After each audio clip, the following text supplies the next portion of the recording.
गुरुजनों की आज्ञा में रहने से अहंकार का नाश हो जाता है, क्योंकि अहंकार के वशीभूत होकर ही मन भोगों का संकल्प करता है और इंद्रियों से चेष्टाएं कराता है और अंतःकरण का अहम धर्म ही स्फुरित होता रहता है। मैं धनवान, मैं बुद्धिमान, मैं रूपवान, मैं गुणवान, और यही भक्ति प्राप्ति में बाधक है।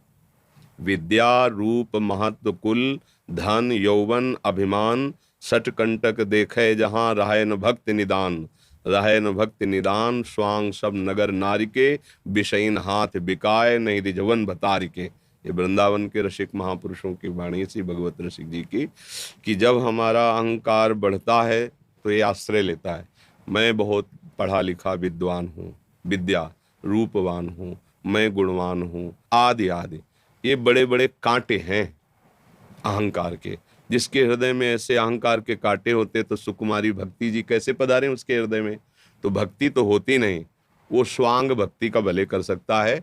जैसे सुंदरता और श्रृंगारित होकर वैश्या वो अपने पति को रिझाने के नहीं, किसी से भी पैसा लेने के लिए वो श्रृंगार करती है, ऐसे ही भरतार श्री हरि को रिझाने के लिए नहीं, सारा स्वांग विषयी पुरुषों को रिझाकर रुपया पैसा सामग्री लेने के लिए होता है। यदि ये अहंकार है तो हृदय में भक्ति नहीं आएगी। तो आचार्यों ने कहा तृणादपि सुनीचेन, अपने को तृण से भी नीचा समझो। ये कब समझोगे? जब गुरु आज्ञा में रहोगे, क्योंकि गुरु आज्ञा में रहोगे तो बहुत सी बातें मन पसंद नहीं करेगा, पर अब आज्ञा में रहना तो चलना है। जब मन पसंद नहीं करेगा तो मन मरेगा, मन दुखी होगा, मन कमजोर होगा। मन कमजोर होगा तो हम जीत जाएंगे, और मन बलवान हुआ तो हम हार जाएंगे।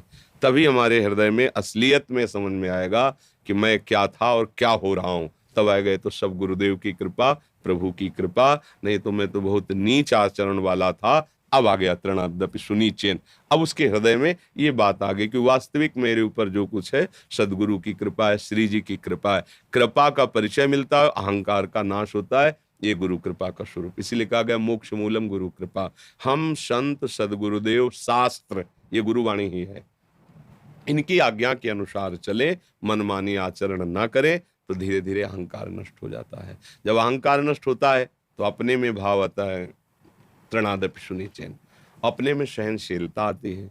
फिर हृदय में इतना आनंद होता है कि दूसरों को सम्मान देने की बात हृदय में, किसी से सम्मान लेने की नहीं, दूसरों को सुख देने की बात होती, किसी से सुख लेने की नहीं। ये साधुता के लक्षण है जो भगवान को बहुत प्यारे हैं।